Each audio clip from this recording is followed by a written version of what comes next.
5।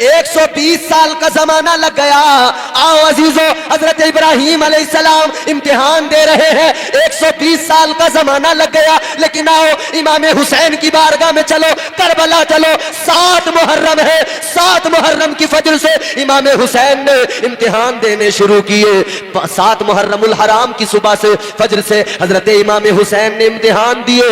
تو امام حسین نے 10 محرم الحرام کی عصر تک 5 امتحان دے دیے اور 5 امتحان میں کامیاب بھی ہو گئے. اے لوگوں ذرا غور تو کرو, حضرت ابراہیم 5 امتحانوں میں 120 سال کا زمانہ گزر گیا, مگر مصطفیٰ جان رحمت کے نواسے کی شان یہ, 7 محرم کی فجر سے 10 محرم کی عصر تک امام حسین نے 5 امتحان دے دیے. آزمایا اللہ.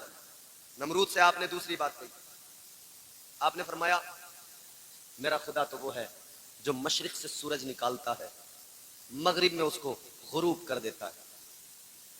فرمانے لگے میرا پروردگار تو وہ ہے جو مشرق سے سورج کو طلوع کرتا ہے اور مغرب میں سورج کو غروب کر دیتا ہے, یعنی مغرب میں ڈوب جاتا ہے سورج, مشرق سے نکلتا ہے.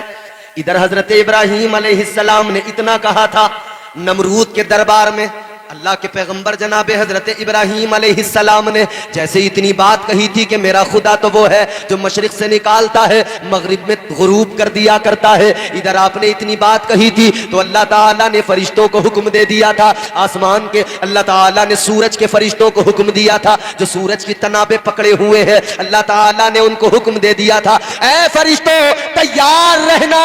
ادھر میرے ابراہیم نے, میرے خلیل نے کہا ہے, ادھر میرا خلیل کہتا ہے میرا خدا سورج کو مشرق سے نکالتا ہے مغرب میں غروب کر دیتا ہے. تو فرمایا اللہ تعالیٰ نے فرشتوں سے کہ اگر اس نمرود نے یہ کہہ دیا کہ یہ تو میں نکالتا ہوں, اگر اس نمرود نے کہہ دیا کہ یہ تمہارا خدا نہیں نکالتا سورج میں نکالتا ہوں, یہ سورج جو غروب ہوتا ہے میں غروب کرتا ہوں, اگر اس نے یہ کہہ دیا تو آگے کا جواب کیا ہوگا؟ اللہ تعالیٰ نے فرشتوں کو حکم دے دیا تھا. مفسرین فرماتے ہیں اللہ نے فرشتوں سے فرمایا تھا اے فرشتوں تیار رہنا, اگر آج نمرود نے یہ کہہ دیا کہ یہ سورج میں نکالتا ہوں میں ادھر غروب کرتا ہوں تو فرشتوں سورج کی تنابیں کھینچ لینا. پھر اس کے بعد میں اگر نمرود نے یہ کہہ دیا تو قیامت تک پھر سورج مشرق سے نہیں نکلے گا مغرب سے نکلے گا, مشرق میں ڈوب جائے گا. فرشتوں نے عرض کیا مولا اگر سورج مغرب سے نکلا مشرق میں ڈوبنے لگا تو مولا تیرا نظام قدرت بدل جائے گا, یا اللہ تیرا نظام بدل جائے گا. اللہ نے فرمایا اے فرشتوں نظام بدلتا ہے بدل جائے مگر میرا یار جھوٹا نہ ہو جائے. فرمایا اگر کوئی ایسی نوبت آئی نا تو پھر سورج اب ادھر سے نکلے گا ادھر ڈوبے گا. آزمایا اللہ نے, کامیاب ہو گئے, گھبرائے نہیں ڈرے نہیں, اللہ کی توحید کا اعلان کیا, جم کر مقابلہ کیا. اللہ تعالیٰ نے امتحان لیا, امتحان میں کامیاب ہو گئے. پھر اللہ نے دوسرا امتحان لیا, بلکہ وہ امتحان اور پہلے ہوا, بھوک سے آزمایا اللہ نے. اللہ تعالیٰ نے بھوک سے آزمایا. یہ امتحان تو بچپن میں ہی ہو گیا تھا, بہت پہلے ہو گیا تھا. حضرت ابراہیم علیہ السلام جب پیدا ہوئے میرے عزیزو غور کرو کیسے پیدا ہوئے. ادھر نمرود نے خواب دیکھا تھا, نجومیوں نے بتایا تھا کہ ایک بچہ ایسا پیدا ہوگا جو تیری سلطنت کو برباد کر ڈالے گا, تجھے بھی ختم کر ڈالے گا, تو بھی ختم ہو جائے گا, تیری سلطنت بھی ختم ہو جائے گی. نجومیوں نے بتا دیا تھا. تو نمرود نے کہا تھا کہ میں کسی بچے کو پیدا نہیں ہونے دوں گا, اپنی سلطنت میں پیدا ہونے والے ہر بچے کو قتل کروا دوں گا, جو بھی بچہ پیدا ہوگا اسے مار دیا جائے گا. یہی کیا اس نے, ہر بچے کو قتل کروا دیا کرتا تھا. جاسوس لگا رکھے تھے, جہاں پتہ لگا بچہ پیدا ہوا ہے بچے کو قتل کر دیا جاتا تھا. ایک لمبے عرصے تک بچوں کو مارتا رہا, بچوں کو قتل کرتا رہا. حضرت ابراہیم علیہ السلام کی والدہ, آپ کے شکم میں حضرت ابراہیم علیہ السلام تھے. ڈر بڑا تھا کہ پتہ نہیں کیا ہوگا, ڈر بڑا تھا. ماں کو بڑی فکر ہوتی ہے بچے کی, ماں کو بڑا خیال ہوتا ہے بچے کا. حضرت ابراہیم علیہ السلام کی والدہ اس فکر میں ہے کہیں نمرود میرے بچے کو نقصان نہ پہنچائے. جب آپ کی ولادت کا وقت قریب آیا, آپ کی والدہ آبادی سے نکلی, گھر چھوڑا, جنگل میں ویرانے میں گئی, ایک غار کے اندر اندر چلی گئی. ایک پہاڑ کی غار میں جا کر آپ نے وہاں پر حضرت ابراہیم علیہ السلام کی ولادت ہوئی ہے. غار کے اندر حضرت ابراہیم جنگل میں پیدا ہوئے. جب آپ کی ولادت ہو گئی آپ کی والدہ نے حضرت ابراہیم کو غار میں چھوڑا, غار کے دروازے پہ پتھر لگایا, گھر کو واپس آ گئی اس فکر میں کہ اگر نمرود کو پتہ لگ گیا تو قتل کر دے گا. اللہ کے سپرد کر کے آ گئی, اس غار میں چھوڑ کر آ گئی. اللہ اکبر, غور کرو, اب اللہ تعالیٰ نے امتحان لیا. ایک چھوٹا بچہ جو ابھی پیدا ہوا, مجھے بتاؤ ماں کے دودھ کے بغیر میں کیسے زندہ رہ سکتا ہے؟ ماں کے دودھ کے بغیر اس کی کیا زندگی ہے؟ اور کون سی غذا اس کے لیے ہے؟ کچھ اور وہ کھا نہیں سکتا ہے, صرف ماں کا دودھ اس کی غذا ہوا کرتا ہے. ماں اسے ہر پریشانی سے بچاتی ہے, ماں اس کا خیال کیا کرتی ہے. لیکن حضرت ابراہیم کی والدہ آپ کو غار کے اندر چھوڑ کر آ گئی, غار کے دہانے پہ پتھر لگا کے آ گئی. ایک دن گزر گیا, دوسرا دن بھی گزر گیا, تیسرا دن جب آیا تیسرا دن بھی گزرا. آپ کو بچے کا خیال آتا, دل کانپ جاتا. آپ کو بڑی فکر ہو رہی تھی میرے بچے ابراہیم کا کیا حال ہوگا. سوچا آپ نے کہ 3 روز ہو گئے, کوئی دیکھنے والا نہیں ہے, کوئی کھلانے پلانے والا نہیں ہے. 3 روز ہو گئے, آپ کو لگا مر گیا ہوگا, انتقال ہو گیا ہوگا. سوچا چلو جا کر تو دیکھ لوں, دل نہیں مانا. ماں کا دل تو ایسا ہی ہوا کرتا ہے. اب جب غار کے دہانے پہ پہنچی ہے, پتھر جو غار کے دہانے پہ لگا ہوا تھا, جیسی پہنچی ہے پتھر خود بخود ہٹ گیا. اندر جا کر دیکھا حضرت ابراہیم علیہ السلام کے منہ کے اندر آپ کا انگوٹھا ہے اور اس کو چوس رہے ہیں. اللہ اکبر, ماں حیران ہو گئی. تیسرا دن ہے مگر میرا بچہ سلامت ہے, تیسرا دن ہے مگر میرا بچہ ٹھیک ٹھاک ہے. حضرت ابراہیم کی والدہ نے جیسے ہی انگوٹھا نکال کے دیکھا ہے, خدا کی قسم اللہ تعالیٰ نے وہ کرم فرمایا, آپ کے انگوٹھے سے دودھ بھی نکل رہا تھا اور اللہ شہد بھی عطا کر رہا تھا. نعرے تکبیر, نعرے تکبیر, نعرے رسالت, نعرے رسالت, مسلک اعلی حضرت, مسلک اعلی حضرت, جلسہ امام ہند, نعرے تکبیر, نعرے رسالت. بات سمجھ میں آ رہی ہے آپ؟ میں یہ سمجھانا چاہ رہا ہوں کہ ہم جو یہاں اپنے رب سے رشتہ کمزور کر بیٹھے ہیں اور ذرا سا آزمائش کا وقت آئے تو ہم مددگار بہت تلاش کرتے ہیں, مگر جو حقیقی مددگار ہے اس اپنے اللہ, اس پروردگار کو نہیں پکارتے سلیقے سے, اس رب سے اپنا رشتہ مضبوط نہیں کرتے. کبھی اپنے رب کو پکار کے تو دیکھیں, وہ بہت قریب ہے, بہت قریب ہے خدا. تمہارا میرا پروردگار اتنا قریب ہے. اللہ نے قرآن میں فرما دیا نحن اقرب الیہ من حبل الورید. اللہ تعالیٰ نے فرمایا اے میرے بندوں میں تمہاری شہرک سے بھی زیادہ قریب ہوں. اے لوگوں, اللہ بہت قریب ہے, پروردگار بہت قریب ہے. تم پکارو تو ذرا اپنے رب کو, تم پکارو تو ذرا. جس طرح مشکل میں تم اپنے دوست کو پکارتے ہو, تمہیں لگتا ہے میرا دوست آ کر میری مدد کرے گا, لیکن یاد رکھنا چاہے جتنا قریبی دوست ہو, چاہے جتنا تمہارا اس سے دل لگا ہوا ہو, ضروری نہیں ہے تمہاری مدد کرے, مگر وہ پروردگار جو ہر وقت تمہارے ساتھ ہے, ہر وقت اتنا قریب ہے کہ اس نے فرمایا شہرک سے بھی زیادہ قریب ہو. فرمایا میرے مدنی کریم آقا نے, تاجدار مدینہ, امام الانبیاء, والی کونین نے فرمایا اللہ تعالیٰ اتنا قریب ہے, اتنا قریب ہے. جب بندہ اپنے رب کو پکارتا ہے, ایک مرتبہ بندہ رب کو پکارتا ہے مشکل وقت میں, یہ ادھر کہتا ہے یا اللہ, یہ ادھر رب کو پکارتا ہے. فرمایا بندہ ایک مرتبہ پکارتا ہے مگر پروردگار کی رحمت اس پکارنے والے کو 70 مرتبہ پکارتی ہے. سبحان اللہ. اس نے ایک مرتبہ پکارا, رب کی رحمتوں نے 70 مرتبہ آواز دی, ہاں میرے بندے بول, ہاں میرے بندے بول, میں تیرے قریب ہوں. تو اپنا غم تو بیان کر, تو اپنی مشکل تو مجھے بتا, میں مشکل کشا ہوں تیرا. تو اپنی پریشانی تو بتا, میں نے تو قرآن میں اعلان کر دیا ہے ان مع العسر یسرا. تو ذرا اپنا غم تو بیان کر, پھر میرا کرم بھی دیکھ لینا, میری عطائیں بھی دیکھ لینا, میرا فضل بھی دیکھ لینا. مشکل وقت میں گھبرا کر ادھر ادھر ہاتھ پھیلانے والوں, یاد رکھنا اللہ کی بارگاہ میں ہاتھ پھیلایا کرو, اللہ تعالیٰ سے مانگا کرو, اللہ تعالیٰ کو راضی کیا کرو. تو آنسو آنکھوں میں لے کر رب کے حضور یوں ہاتھ اٹھایا کرو, اللہ بڑا کریم ہے. یاد رکھنا میرے عزیزو, شیطان نے جب اللہ نے شیطان کو نکالا تھا, شیطان نے کہا تھا مولا تیرے بندوں کو بہکاؤں گا, تیرے بندوں کو گمراہ کروں گا. اب ذرا یہ جملے توجہ سے سن لینا, خدا کی قسم زندگی بدل جائے گی. جلسہ کرانے والوں, جلسے کا کوئی مقصد بھی ہوتا ہے, یہ پیغام دل کی تختی پہ نوٹ کر کے لے کے جانا. ادھر شیطان بہکاتا ہے, اس نے اللہ سے کہا مولا بہکاؤں گا, گمراہ کروں گا. اللہ تعالیٰ کی بارگاہ میں کہنے لگا لگا یا اللہ سامنے سے حملہ کروں گا, سامنے سے بہکاؤں گا. کہنے لگا پیچھے سے حملہ کروں گا, پیچھے سے بہکاؤں گا. دائیں جانب سے حملہ کروں گا, ادھر سے بہکاؤں گا. کہتا ہے بائیں جانب سے حملہ کروں گا, اس طرف سے بھی بہکاؤں گا. کہنے لگا یا اللہ چاروں طرف سے بہکاؤں گا. اللہ نے فرمایا او مردود, تو نے 4 سائیڈوں کو چن لیا, تو چاروں طرف سے بہکائے گا. تو نے 4 سائیڈوں کو چنا ہے, مگر سن لے 2 سائیڈوں کو تو نے چھوڑ دیا. ایک اوپر والی سائیڈ کو چھوڑ دیا, ایک نیچے والی سائیڈ کو چھوڑ دیا. 4 طرف سے تو بہکائے گا. چل ٹھیک ہے 4 سائیڈیں تیری, مگر 2 سائیڈیں میں اپنے بندوں پہ کرم کرنے کے لیے رکھتا ہوں. 2 طرف سے میں کرم کروں گا, 2 سائیڈیں میری. اللہ نے فرمایا جب تو چاروں طرف سے میرے بندوں کو بہکائے گا وہ گناہ کر لیں گے, پھر وہ نادم ہوں گے, میری بارگاہ میں آئیں گے, یوں آنسو آنکھوں میں لے کر آئیں گے میری بارگاہ میں, یوں اوپر کو ہاتھ اٹھائیں گے, مجھ سے کہیں گے مولا معاف کر دے. اللہ فرماتا ہے اے شیطان سن لے, ادھر میرا بندہ ہاتھ اٹھائے گا, ادھر میں اس کے سارے گناہوں کو معاف